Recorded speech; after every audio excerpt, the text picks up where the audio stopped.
Hi, I'm Anne and welcome back to my channel. This video is very overdue. I have been tagged by a few other booktubers to do book tags and I just haven't done them for quite a while. So this older one I was tagged in on May 28th. This is near the end of July, so I don't think I'm going to try to do any more tag videos for a while. I'll still collect if people tag me in things. I have just so many different ideas of types of videos to do for my channel. I just don't want to have to put them off to do a tag video. In like less than a month, I will be back to school. I will be a lot more busy with college and other stuff that's happening in my personal life. For old time's sake, I would do one more of these 3 tags in one video. I like doing these because they're lighter, they're quicker, and book tags don't usually take that long to do anyway, so I prefer putting out a slightly longer video as opposed to a short video.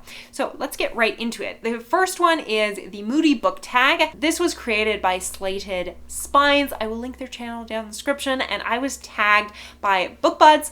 I really enjoy their channel. I'm finally getting to it. I was tagged in this, 2 months ago, and I'm finally doing it now, so yay for that. Number 1, do you consider yourself a mood reader?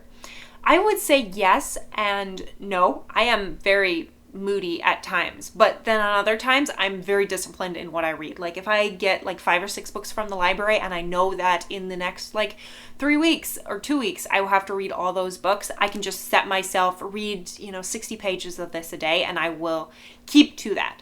However, there are times that I'm just randomly like, I don't feel like reading this book. I'm gonna, DNF it. Not because I'm disliking the book, just because I don't feel like it at the time. So yeah, I'm definitely in the middle. I can be a really moody reader, but on the other hand, I can also be a very disciplined, not moody reader. Number 2, do you set a TBR list and do you stick to them? I have not set a TBR list pretty much ever. But this month I actually did because I had quite a few books that I wanted to read, and it ended up turning out, well, so far, I guess we're not quite at the end of this month yet. It could be a disaster yet, but it ended up being a really nice month. I would say, no, I don't usually do TBRs, but I may start doing them more. Number 3, do books affect you emotionally? Does the mood of the book run off on you? I'll answer the second question first because I do not feel like the mood of a book runs off on me. For example, if it's a very depressing read, I don't usually get depressed. Same thing if it's a really happy read, it doesn't make me feel gooey and happy inside. Saying that, I do feel that books do affect me emotionally, especially in any death scene, especially if it's a dog. That will scar me emotionally for life. Number 4, when you're feeling sad, what do you read? Or do you not read when sad? I don't think I necessarily change my reading when I'm sad. Saying that, I may be in the mood to read happy, light books just because I don't want to read depressing books, but not necessarily because I'm sad. Number 5, most often do you use reading to escape, to learn, or to critically reflect? All of the above. I don't think I actually use books to escape the real world. I do them for light enjoyment, the same thing that you would do a TV show, but not necessarily to escape from the real world. But I definitely use them to learn as well as to critically reflect, but I also feel like depending on the book. Some books I read purely for enjoyment, but then there are also a lot of the history books or nonfiction books or classics that I read that I can both critically reflect on as well as learn from. So I guess all of the above. Number 6, what is a book that made you laugh out loud? Recently, this is probably a horrible selection, but just some of the scenes in The Shining were just a bit over the top ridiculous. I admit to have laughed in a couple of them. Number 7, what is a book that has made you cry, or if you don't cry, one that really moved you? I don't cry all that often in books. I guess the last one that I can specifically remember really crying for is Marley and Me by John Grogan. Everybody who knows this plot probably knows that the dog dies in the end, so I guess that's not really a spoiler. I defy anyone not to cry. I'm a sucker for crying when dogs die, honestly. It's really bad. Number 8, what is a book that you don't even know how you felt about? I don't think this has ever happened to me. I'm very, very opinionated about my views about books. Sometimes I'm indifferent to books, but I won't say that I've never not known what to think about it. Number 9, are you more likely to read on a sunny day or a cloudy day? Doesn't really matter for me. I do enjoy reading when it's raining, but it's not like I won't read if it's sunny out. Number 10, do you usually set the mood when you read? Music, lights, smells, etc.? No, I like to read in the dark a lot if I'm reading on my phone, but for the most part, I don't care. I will read anywhere. Number 11, can you leap from book to book, or do you need buffer time between them? I would say I probably need a little bit of buffer time depending on the book. If it really was emotionally draining for me, or if I really hated it or I really loved it, usually I would take a break, but not a break as in multiple days, just a break as in maybe I finished it that evening and I won't start the next book till the next day. Same thing I have when I read short stories. I can't just immediately go to the next short story. I have to kind of take a little bit of a break, but it can be literally a break of a half hour. Now we're going to go to the next book tag, and that is Give It a Twist tag. I was tagged by Miss Reads a Lot. Again, I was tagged by her like over a month ago, so I'm sorry, I'm just getting to it now. This tag was created by Jamie at Books. I think this one will be shorter than the last tag. Number 1, which book provided the most satisfying of twists? And I thought about this, and I feel like the twists that are most satisfying to me are in murder mysteries mostly, so I'm going to go with the queen of murder mysteries, Agatha Christie herself, and I'm going to pick one that is a lesser known book by her, The Murder of Roger Ackroyd. This one has a very interesting twist, and I won't give it away because it's a really good book, and boy, after you read it, you will be astonished at that twist. And the reason I picked that one is because I feel like there's a lot of her books like And Then There Were None, or Murder on the Orient Express, or Death on the Nile, things like that that a lot of people know already. Whereas this one, a lot of people don't know. And that twist was just so satisfyingly brilliant. It was amazing. Number 2, which story had the most disappointing twists? This one I'm going to go with YA for, and I'm going to go with kind of the entire series, but more so the first couple books, and that is The Mortal Instruments by Cassandra Clare. So I'm going to give spoilers for this. So sorry, it's just one little spoiler.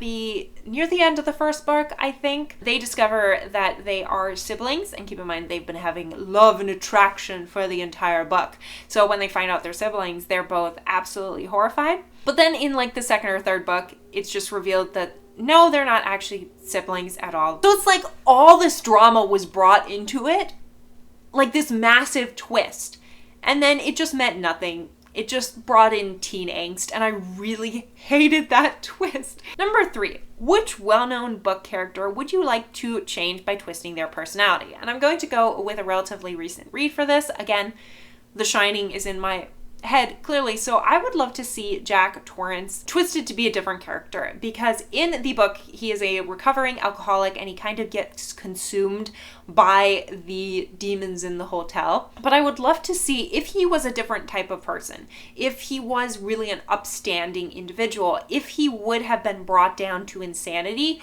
or if the hotel just played on what was already there in him and just made it worse. So I'd really like to see The Shining if Jack was a completely different person. Number 4, if you could add a twist to a book, what would it be? And this is one that I love the idea of retelling or doing a twist about this, and that is Hamlet by William Shakespeare. My complete copy of Shakespeare is here, but Hamlet, at the end of Hamlet, a lot of people probably know this, both Hamlet and his love Ophelia end up dying. I just wanted a happier ending for them. Especially, Hamlet is one of my favorite characters in all of literature, probably. A lot of people think of Hamlet as being a tragedy, like they've heard of it, but they've never actually studied it. And he's just a fascinating character. He's very depressed, but then he has to go through all this to try to bring the truth alight that his uncle killed his father. And it's just a fascinating play, and it's really sad how these two young people, Ophelia and Hamlet, were so young and they died. Number 5, what was the most twisted twist you've read? Try not to add spoilers if very recently published. I'm gonna go with the older published book, and that is The Silence of the Lambs by Thomas Harris. Just everything about this book is twisted, to be honest. There's quite a few like little twists that happen and occur both with Buffalo Bill and with Dr. Lecter. Number 6, if if you could recast a BookTube film, how would you add a twist to the characters? The only thing I would say that I'd really like to see, oddly, and I've watched a few of like on stage things, is flip countries. So take a classic novel and set it in a different country. Like have a movie, for example, again, Hamlet by Shakespeare, but have it set in China. Have Pride and Prejudice, but have it set in Africa. You know, I just think it would be really cool to have a movie adaptation based on a book that's, you know, set in Europe, that is set in a whole totally different other country and plays up the culture of that country. I just think that would be really cool. So now we are finally on to the last book tag, and this is the Efftup Book Tag. This book tag was created by Daniel at Guilty Feet, and I was tagged by Gina Stanier Books. Number 1, a book that was effed up in a good way. For that, I'm going to go with The Strange Case of Dr. Jekyll and Mr. Hyde. Really interesting read and totally different than a lot of people think of it as. A lot of people think of it as Dr. Jekyll is kind of imprisoned by Mr. Hyde, who takes over his body and things like that. But no, Dr. Jekyll is kind of a horrible human being. And it's a very interesting read. Number 2 is a book that was effed up in a bad way, and for that I'm going to go with The Great Gatsby. This book tells of the story of this young man who befriends this wealthy man who is obsessed with the first man's cousin who is married. There's a lot going on. It's set in the 1920s. It's a beautifully written novel. It is. The descriptions are just so lush and lovely, but the characters are all just so effed up. It's horrible. Number 3, a book that everybody loved that you think is just effed up. For that, I must be in a Shakespeare mood. I don't know why, but for that, I'm going to go with Othello by William Shakespeare. So this book tells of this Moor, and he's probably black. A lot of depictions I've seen of him are black, but he's married to this white woman. Iago, the villain of the play, convinces Othello that Desdemona, his wife, is cheating on him, and Othello ends up killing Desdemona. Considering like how popular this play is of Shakespeare, it's one of my least favorite Shakespeare plays, and I don't get why everybody loves it. I had to read it in high school. I had to read it in college. My teacher in college, even though I loved my Shakespeare teacher in college, it was her favorite book, and I was like, I don't like it. It's horrible. Number 4, sexy and effed up. I don't read erotic books, so. Number 5, effed up for kids. I'm going to go with Charlie and the Chocolate Factory by Ronald Dahl.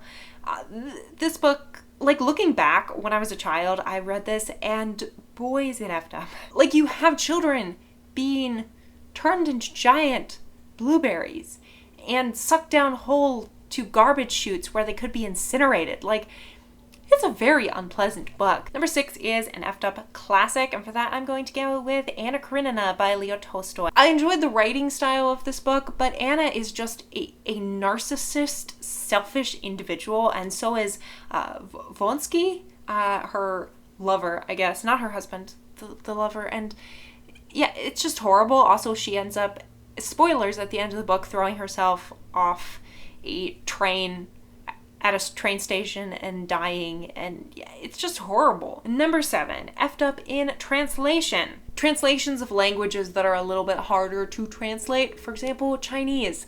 I've read a lot of bad translations of Chinese. I don't read a lot of bad translation books though. So, number 8. Effed up nonfiction, and for that I'm going to go with The Rape of Nanking by Iris Chang. I talked a little bit about this because I hauled the Nanjing Requiem recently. This was about the Japanese invading China and coming into Nanking, and I looked it up and it's actually like more like 6 weeks. They just murdered horrifically all these Chinese people in Nanking. It was a horrible incident, and this book talks about it. So it's graphic, but it's a beautiful book. Number 9, an illustrated effed up, and I don't know of any of that because I don't read that many illustrated books. Number 10, Hana Yanagihara, A Little Left Up. A book that is just misery porn, solely designed to convince you how effed up the world is. For that, I'm going to go with other classic, and that is All Quiet on the Western Front. This is a German novel. It documents a life of a soldier on the German side during World War I, and it is the most unpleasant read. I mean, I understand it's the reality of war, but boy is this depressing. There are all the tags I'm going to do today. Next week, I'm going to be wrapping up the books that I read in July. It's already done with July. So thank you so much for watching. If you liked this video, like, subscribe, and I hope to see you all in the next video. I post every Saturday at 6 p.m. Eastern time, and I will see you all next week. Have a great week. Bye.